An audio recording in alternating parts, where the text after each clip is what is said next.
आज वैशाख 14 गते 2082 सालको वैशाख 14 गते हरेक वर्षको वैशाख कृष्ण पक्षको दिन विभिन्न हिन्दू धर्ममा आस्था राख्ने विभिन्न नेपाली जनले मनाउने एउटा महान चाड जसलाई हामी माता तीर्थ औँसी र आमाको मुखेर्ने दिन भनेर पनि चिन्ने गर्छौं। यो दिन मूलतः आफ्ना सन्तानहरूले आफ्नो आमा अर्थात् कसैले मम्मी भन्छौं, कसैले मम भन्छौं, कसैले आमा भन्छौं, जे भए पनि जननी हामीलाई जन्म दिने आमाको सम्मानमा सन्तानहरूले बिहानै उठेर स्नान गर्ने र मीठा मीठा परिकारहरू आफ्नो आमालाई प्रदान गर्ने अथवा एक किसिमको रेस्पेक्ट टुवर्ड्स द मदर भनिन्छ। आमालाई सम्मान स्वरूप आमालाई प्रदान गर्ने गरिन्छ अर्थात् आमाप्रतिको नमन र भक्तिभाव व्यक्त गर्ने गरिन्छ। आजकै दिन तपाईहरू, मलाई लाग्छ तपाईहरू कतिपयले त्यो गर्नुभयो होला। जो व्यक्तिहरू आफ्नो आमाभन्दा टाढा हुनुहुन्छ, कुनै देश विदेशमा हुनुहुन्छ, उहाँहरू पनि आजकै दिनको अवसर पारेर विभिन्न सञ्चार माध्यमद्वारा आफ्नो आमालाई भक्तिभाव प्रकट गर्ने गर्दछन्।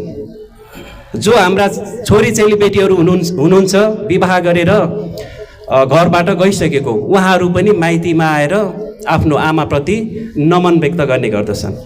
त्यसैले आजको यो पवित्र दिनको उपलक्ष्यमा म आफ्नो व्यक्तिगत तर्फबाट संसारभर छरिएर रहनुभएका आमाहरूप्रति नमन व्यक्त गर्न चाहन्छु, भक्तिभाव प्रकट गर्न चाहन्छु।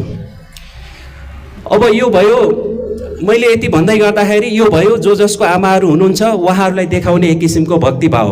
तर जो जसको आमाहरू हुनुहुन्न, कतिपयको आमाहरूको मृत्यु भइसकेको हुन्छ, स्वर्गवास भइसकेको हुन्छ, त्यो अवस्थामा पनि विभिन्न हिन्दू धर्ममा आस्थावान विभिन्न व्यक्तिहरू विभिन्न धार्मिक स्थलहरूको भ्रमण गरेर आफ्नो आमालाई सम्झिने गर्दछन्। काठमाडौँदेखि नजिकै माता तीर्थ भन्ने ठाउँ छ जहाँ आज मानिसहरूको ओइरो लाग्ने गर्छ अर्थात् घुइँचो हुने गर्छ। हिन्दू धर्ममा आस्थावान मानिसहरू त्यहाँ गएर आफ्नो आमाप्रति नमन व्यक्त गर्ने गर्छन्। विभिन्न मिष्टान्न भोजनहरू चढाउने गर्छन् अर्थात् आफ्नो स्वर्गलोक भइसकेको आमालाई दिने गर्दछन्, चढाउने गर्दछन्। अब यहाँ एउटा प्रश्न सुरु हुन सक्छ, किन त माता तीर्थमा मात्रै किन मान्छेहरूको घुइँचो लाग्छ भनेर। त्यसैले मैले यसको पछाडि रहेको एउटा कथन सुनाउन गइरहेको छु। धेरै वर्ष अगाडि काठमाडौँको विकास अथवा काठमाडौँ आधुनिकीकरणमा गइसकेको थिएन। काठमाडौँ पनि एउटा गाउँ जस्तै थियो। माता तीर्थ त झन् अलि टाढा काठमाडौँभन्दा। त्यो पुरै गाउँले स्वरूपको थियो, गाउँले जीवन हुन्थ्यो त्यहाँ। यो भन्न बित्तिकै मानिसहरू पशुपालनमा व्यस्त हुन्थे, खेतीपाती गर्थे, गाई बाख्रा भेडाहरू पाल्ने गर्थे, घरपालुवा जनावरहरू। यसै क्रममा जुन अहिले माता तीर्थको चौर छ त्यहाँ एकदमै घाँसे मैदान थियो। धेरै घाँसहरू पर्याप्त रूपमा पाइने त्यो ठाउँमा एकताका गोठालाहरू 10-15 जना गोठालाहरू दिनहुँ जसो आफ्नो भेडाहरू लिएर त्यहाँ चराउन जाने गर्दो रहेछ। घरबाट निस्केर बिहानै चराउन जाने, भेडाहरू चराइसकेपछि साँझ पख अथवा सूर्य अस्त हुने बेलामा सूर्य अस्त भइसकेपछि घर फर्किने गर्थे गोठालाहरू। एकताका एकजना गोठालाले सँगैको एउटा चौतारीमा बसेर त्यही अहिलेको हालको माता तीर्थ जुन चौर छ त्यहाँ भेडाहरू चढ्दै थिए अर्को साइडतिर। र एकजना त्यो उनीहरू के गर्थे भन्दाखेरि घरबाट दिउँसो खानुपर्छ खाजा भनेर रोटी तरकारी केही अचारहरू लिएर जान्थे सँगै बाँधेर। अनि गोठालाहरू दिउँसो एउटा पर्टिकुलर टाइममा सबैजना सँगै बसेर त्यो खाजा खाने, नास्ता गर्ने गर्थे, बाँडीचुडी खान्थे। एकताका एकजना गोठालाले त्यो रोटीको टुक्रा फ्याँकेछ भनेको लोभ भयो, हरायो त्यो टुक्रा आँखा अगाडि। अब त्यहाँ एक किसिमको आश्चर्य जस्तो भयो, जादु जस्तो भयो। त्यसपछि के गरे भन्दाखेरि सम्पूर्ण अन्य गोठालाहरूले पनि आफ्नो रोटीको टुक्राहरू फ्याँक्न थाले। त्यो ल हेरौँ न त के भएको, हाम्रो हराउँछ कि हराउँदैन भन्ने ठानेर। त्यसपछि अन्यले फ्याँकेको पनि हरायो। एकजना गोठालाको चाहिँ आमाको मृत्यु भइसकेको थियो, मृत्यु भएको थिएन। उसले फ्याँकेको त्यो रोटीको टुक्रा चाहिँ त्यो चाहिँ हराएन, जहाँ फ्याँकेको त्यही नै भयो। त्यसपछि त्यहाँ उपस्थित सबै त्यहाँ भएका गोठालाहरूले एक किसिमको अनुमान गरे। त्यो अनुमान भनेको जो जसको आमाहरूको मृत्यु भइसकेको छ उहाँहरूले यो चौरमा कुनै कुरा चाहिँ टक्रायो अथवा कुनै कुराहरू चाहिँ फ्याँक्यो भनेपछि यो कुरा चाहिँ मृत्यु भइसकेको आमाले माथि स्वर्गलोकमा पाउनु हुने रहेछ, उहाँले लिनु हुने रहेछ एउटा भन्ने एक किसिमको मान्यता बस्यो।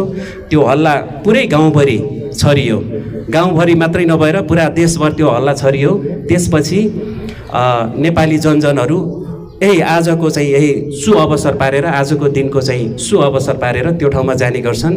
विभिन्न मिष्टान्न भोजनहरू आफ्नो मृत्यु भइसकेको आमालाई टक्र्याउने गर्छन्। यो भयो हाम्रो माता तीर्थको महत्त्व, जुन एउटा धार्मिक स्थल छ काठमाडौँ नजिकै, त्यो महत्त्व भयो। त्यो तपाईँहरूले थाहा पाइराख्नुपर्छ, यसको जानकारी हुनुपर्छ जस्तो लाग्छ। अर्को भनेको म के पनि भन्छु भन्दाखेरि आमा भनेको यस्तो पवित्र शब्द हो जो संसारमा कहीँ पाउँदैन के, न किन्न सकिन्छ न बनाउन सकिन्छ। जुन आमाले बिना स्वार्थ आफ्नो सन्तानलाई दिने माया भनेको एकदमै प्रिसियस हुन्छ यो संसारमा।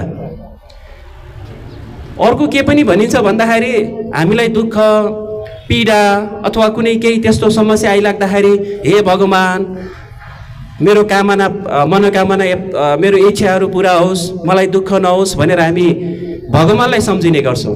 तर भगवानले के गर्नुभयो भन्दाखेरि भगवानले यो संसारभरि रहेका सबै मानिसहरूलाई एकैचोटि हेर्न सक्नुहुन्न।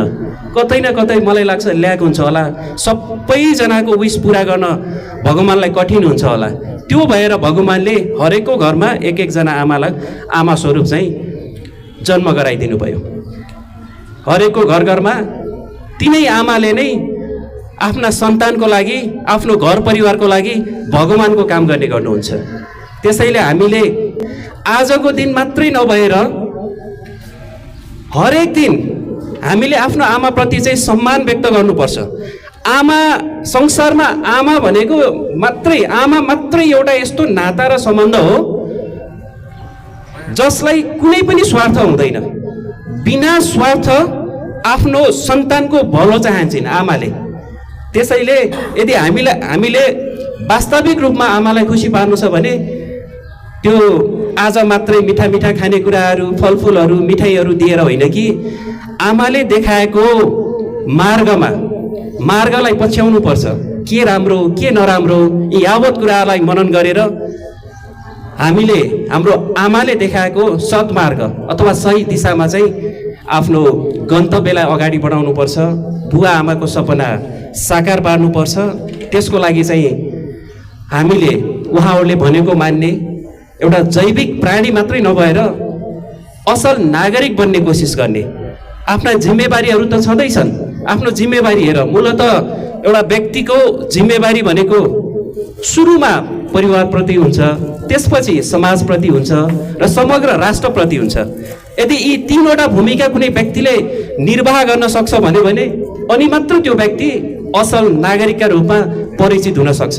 त्यसैले तपाईहरू सम्पूर्णले अथवा हामी सम्पूर्णले हाम्रो आमाले देखाएको मार्गलाई हामीले पछ्याउँ, मार्ग निर्देशित हौँ। उहाँले भनेका विभिन्न सजेसनहरू, उहाँले देखाएका विभिन्न असल बाटाहरू पछ्याउँ र कुनै दिन एउटा असल नागरिक बनेर परिवारको भलो गरौँ, समाजको भलो गरौँ, देशको भलो गरौँ र असल नागरिक बनौँ। म तपाईहरू सम्पूर्ण भर्खरका भोलिका कर्णधार हो। तपाईहरू भोलिको देश निर्माण गर्ने भोलिको भविष्य हो। तपाईहरू परिवारको मात्रै नभएर देशकै भविष्य हो। त्यसैले यी यावत कुराहरूलाई तपाईहरूले मनन गर्नुहोला। यही आमाको मुख हेर्ने दिनको अवसर पारेर हामीले हाम्रो आधिकारिक सोसियल मिडिया पिनाकल स्कुलको फेसबुक पेजमा एउटा सुपर मम कन्टेस्ट भन्ने कार्यक्रमको आयोजना अथवा प्रतिस्पर्धा भनौँ आयोजना गरेका थियौँ। यसको मेन मोटो भनेको, मेन उद्देश्य, अब्जेक्टिभ भनेको के थियो भन्दाखेरि नाम त प्रतियोगिता थियो, तर हिडन फ्याक्ट, यसको लुकेको तथ्य के थियो भन्दाखेरि धेरैभन्दा धेरै मानिसहरूले हाम्रो त्यो पोस्ट मार्फत आमाको महत्त्वको बारेमा थाहा पाओस्, आजको यस पवित्र चाडको बारेमा थाहा पाओस् भन्नु नै थियो हाम्रो मुख्य उद्देश्य भनेको। हामीलाई धेरै हाम्रा अभिभावकज्यूहरूले, हाम्रा विद्यार्थीका आमाहरूले धेरै सपोर्ट दिनुभयो, साथ दिनुभयो। 70 भन्दा धेरै हामीले पोस्ट गरेका थियौँ, त्यसमा धेरै लाइक्स र कमेन्टहरू आए। अथवा हामीले जुन यो एक किसिमको चाहिँ जुन प्रयास गरेका थियौँ, एक किसिमको जुन थालनी गरेका थियौँ, त्यसले चाहिँ सकारात्मक सन्देश दिएको भन्ने ठान्छु म। र यही विषयमा आज हामीले त्यो प्रतिस्पर्धामा विजेता हुनुभएका हाम्रा 3 जना अभिभावकज्यूहरूलाई यहाँ आमन्त्रण गरेका छौँ। उहाँहरूको नाम एनाउन्स गरिदिनका लागि र उहाँहरूलाई स्वागत गरिदिनका लागि म हाम्रा यस विद्यालयका सामाजिक शिक्षक महेश सरलाई हार्दिक अनुरोध गर्दछु। धन्यवाद।